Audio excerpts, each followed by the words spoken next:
Hi guys, welcome to Bible Breakdown. We're doing 2 Samuel chapter 1. So Saul, he just passed away, and David has been in Ziklag for 2 days.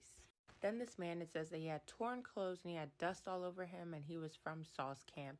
He goes to David and he starts bowing down to him. So David, he asks him, where did he come from? And the man, he tells him that he escaped the Israelites' camp. So David asks him, how did the battle go? What was the result? Verse 4 says, the troops fled from the battle. He answered, many of the troops have fallen and are dead. Also Saul and his son Jonathan are dead. So this man breaks the news that Saul is dead to David. And David is like, how do you know? What's your source? How do you know this? So as we know, Saul killed himself. He fell on his sword. This man tells a whole lot. He tells David that he was at the scene of the crime. He saw Saul. There was chariots surrounding him at the moment. He calls out to him and he's like, who are you? And he's like, I'm an Amalekite. And then he says this. Verse 9 says, then he begged me, stand over me and kill me, for I am mortally wounded. But my life still lingers. So I stood over him and killed him, because I knew that after he had fallen, he couldn't survive. I took the crown that was on his head and the armband that was on his arm, and I've brought them here to my Lord.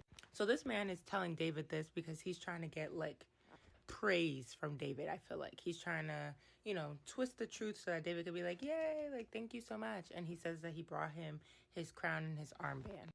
David was not happy. David actually tore his clothes up, and him and his men cried and mourned for the death of Saul and Jonathan. Verse 12 says, they mourned, wept, and fasted until the evening for those who had died by the sword, for Saul, his son Jonathan, the Lord's people, and the house of Israel. So David asked him again, where are you from? And the man says that he's an Amalekite. And David is like, how are you not afraid to kill the Lord's anointed one? Then verse 15 and 16 say, then David summoned one of his servants and said, come here and kill him. The servant struck him and he died. For David had said to the Amalekite, your blood is on your own head, because your own mouth testified against you by saying, I killed the Lord's anointed. So David had that man killed because he killed Saul. And we all know that Saul killed himself. So if this man told the truth, he probably would have been living. So then from verse 19 to 27, David had this song called The Song of the Bow, where he sang for Saul and Jonathan.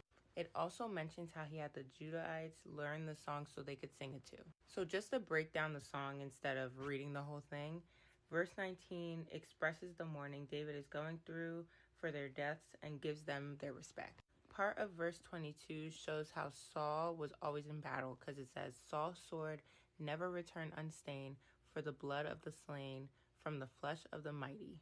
Then verse 23 shows Saul and Jonathan's relationship and how they've been together this whole time. It says, Saul and Jonathan loved and delightful. They were not parted in life or in death. Verse 24 explains how Saul's death impacted the women of Israel since they loved him so much. Also shows how they would take care of him. Then in verse 25 and 26, David pays his respect towards him and Jonathan's relationship. And that's the end of chapter 1. So we see how David reacts to the death of Saul and his best friend Jonathan. That's all I have for y'all. I love y'all. God loves y'all more. Have a great night.